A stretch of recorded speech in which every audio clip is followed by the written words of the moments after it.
अनपढ़ रखोगे तो उनके साथ ज्यादती होगी। मैं इसको समान अनुपात में सभी जगह अध्यापक लगाऊंगा।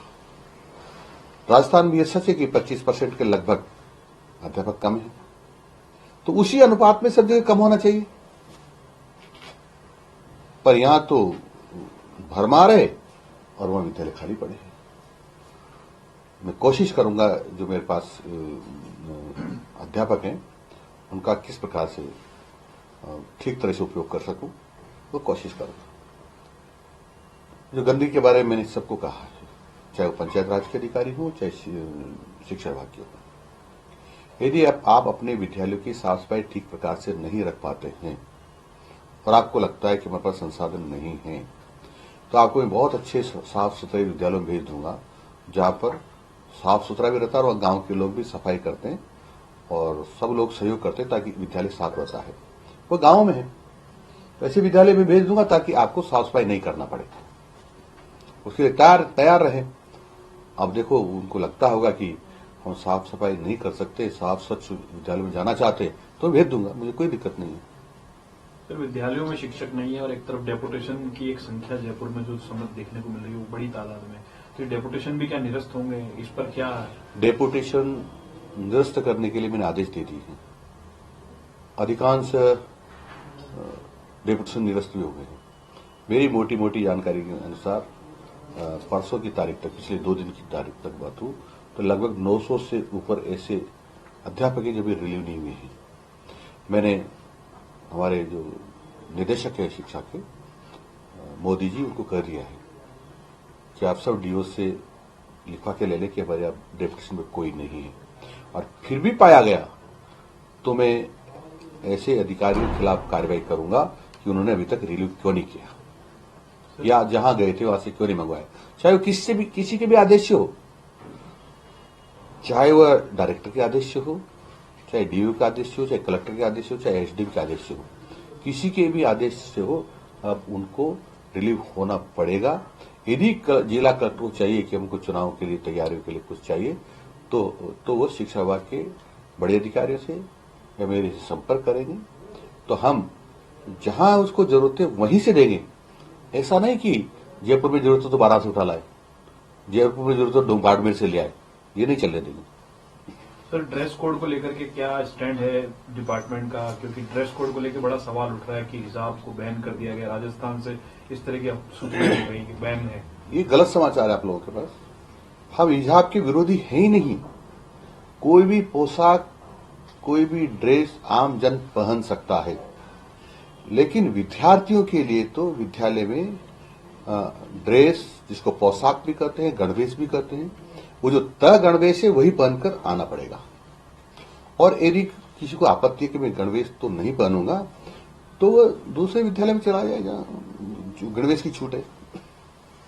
सर, एक शिक्षा विभाग के अंदर सिविल वर्क जो होता है वहां पर 3rd ग्रेड टीचर लगे हुए हैं, बहुत बड़ी संख्या है, और भी जो पढ़ाने वाले टीचर है वो शिक्षा विभाग सिविल वर्क कर रहे हैं सर बहुत लंबे वक्त से, तो क्या उनके खिलाफ भी कार्रवाई होगी, उन्हें भी हटाया जाएगा? लगभग 200 ऐसे कर्मचारी हैं, ऐसे टीचर्स हैं।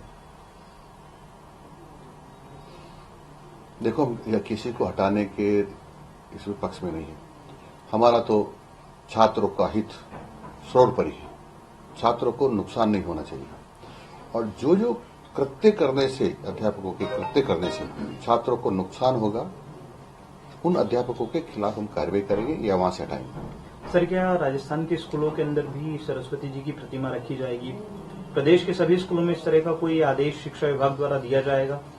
मेरी जानकारी में नहीं है कि कोई आदेश हो, लेकिन ये जानकारी जरूर है कि अनादिकाल से, चाहे गुरुकुल रहे हों, चाहे आज जो विद्यालय कहते हैं वो हों, ये परंपरा चली आई है कि विद्या मंदिर में यानी विद्यालयों में सरस्वती माँ की मूर्ति या चित्र होता ही है, होना ही चाहिए, क्योंकि हम जिसको आदर्श मान करके और शिक्षा ग्रहण करते हैं वो विद्या की देवी है, तो फिर उस विद्या की देवी का चित्र या मूर्ति हमारे विद्यालय में क्यों नहीं होनी चाहिए। हिजाब को लेकर भी कोई आदेश दिया आपने कि हिजाब पहन कर नहीं आएंगे? मैंने कोई ऐसा आदेश नहीं दिया, न आदेश है। मैंने कहा है गणवेश पहन कर ही आएंगे। 14 फरवरी को मातृ पिता दिवस मनाने की बात कही गई थी, क्या उसको शिक्षा के कैलेंडर में भी अब ऐड किया जाएगा? मातृ पिता दिवस नहीं, मातृ पितृ दिवस है। 14 जनवरी को वैलेंटाइन डे के नाम पर कितनी फूड़ता होती है। तो पूर्व शिक्षा मंत्री माननीय वासुदेव जी देवनानी ने अच्छा निर्णय किया था, मैं उनके निर्णय का स्वागत करता हूं। उन्होंने कहा था कि मातृ और पितृ पूजन दिवस मनाएंगे हम। वो किन्हीं कारणों से उसको साकार रूप नहीं दे पाए। आज हमारे सम्माननीय माननीय विधानसभा अध्यक्ष महोदय हैं, मेरी ड्यूटी बनती है कि उन्होंने जो प्रयास किया था उनको प्रयास को भी पूरा करूं, क्योंकि अभी 14 दिन ही बचे हैं, तो शायद इसमें पूरी व्यवस्था नहीं कर पाए। यदि हम व्यवस्था नहीं कर पाए इस बार, तो अगले वर्ष से तो इसको जिसको वैलेंटाइन डे लोग कहते हैं, वो मातृ पितृ दिवस के रूप में हम मनाएंगे। सर, थर्ड ग्रेड टीचर्स हैं बड़ी संख्या में, और जो ट्रांसफर है उसको लेकर इंतजार करने पिछली सरकार के सामने बात करते, अभी कब ट्रांसफर करने की प्लानिंग है और किस तरह से पॉलिसी बनाई जा रही है?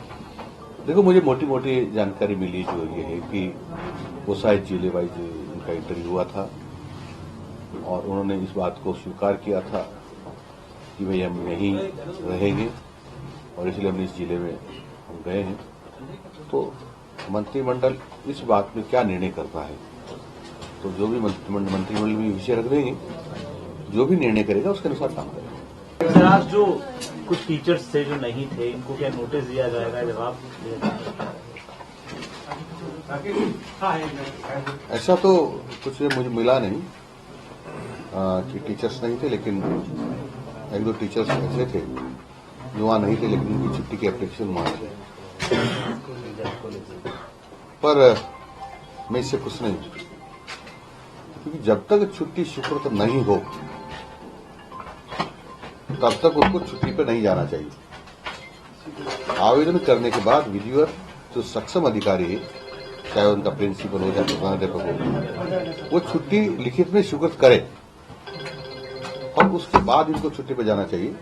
ये प्रैक्टिस है, तो सब कागज डाल गए हैं, चले गए हैं, कोई देखने नहीं आया, तुम्हारी साठ गांठ प्रिंसिपल साहब से हेडमास्टर साहब से कागज वापस ले और दस्तखत कर दिए।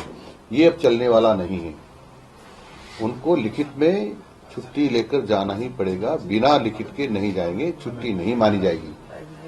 सर, सिर्फ थर्ड ग्रेड नहीं, दूसरे भी जो टीचर्स हैं शिक्षा विभाग में, इनकी ट्रांसफर को लेकर सबकी कोई पॉलिसी बनेगी या रूटीन जिस तरह से डिजायर से ही ट्रांसफर होते हैं या इस तरह से ही ट्रांसफर होंगे? और डार्क जोन, टीएसपी, इसको लेकर भी कोई रूल बनेगा सर? पॉलिसी बनाने में टाइम लगता है, तो मैं समझता हूं कि इतना जल्दी तो पॉलिसी बनाना संभव नहीं है, लेकिन हम कोशिश करेंगे कि आगामी समय में पॉलिसी की विचार करें। बनने के बाद फिर वो सब मंत्रिमंडल में जाएगी और मंत्रिमंडल जो निर्णय करेगा वैसा कर लेंगे। सर, 15 तारीख से योग अभ्यास शुरू होगा, स्कूल में सूर्य नमस्कार होगा। कांग्रेस के प्रदेश अध्यक्ष ने इस चीज पर आपत्ति दर्ज की है, तो इस पर आपका क्या रिएक्शन? वो बार बार ये कह रहे हैं कि आप आरएसएस के एजेंडे पर काम कर रहे हैं, शिक्षा मंत्री नहीं होकर के आप संघ के मंत्री हैं, उनका ये कहना है पीसीसी चीफ का। ये सच है कि राष्ट्रीय स्वयंसेवक संघ का सोच हमेशा राष्ट्रीय रहता है, देश हित में रहता है, समाज हित में रहता है। मैं कहता हूं पूरे देश को वो उसी एजेंडे पे काम करना चाहिए। वो एजेंडा आरएसएस का नहीं है, वो एजेंडा होता है जो पूरे देशवासियों का होता है। कोई ये कहता है एजेंडा आरएसएस का है, भाई सबको देशभक्ति सिखाओ, सबका चरित्र निर्माण करो, व्यक्ति का निर्माण करो। ये यदि आरएसएस का ये देश का नहीं है तो गलत बात है। ये तो एजेंडा पूरे देश का है। सब ईमानदार रहना चाहिए, देशभक्त रहना चाहिए, परोपकार करना चाहिए। ये तो पूरे देश का है। अगर पूरे देश का एजेंडा है तो हमारा भी है। शिक्षा विभाग में जो भर्तियां हैं, चाहे रेट लेवल 1 हो या 2 हो, उसमें ज्वाइनिंग की प्रक्रिया भी अटकी हुई है, और वो इसलिए अटकी हुई है कि शिक्षा विभाग की तरफ से कोर्ट में कोई पक्ष रखने वाला नहीं है। ये सच है। जैसे कुछ बच्चों ने मेरे को कहा है कांग्रेस को चाहिए था कि अपना उस समय अपना पक्ष ठीक तरह से रखवाते, और जो कोर्ट में मामला चल रहा है तो मैंने अधिकारी को निर्देश दे दिए हैं कि अपने प्रॉपर वकील भिजवाएं और मान्य अदालत की जो सुनवाई होती है उसमें शामिल हों।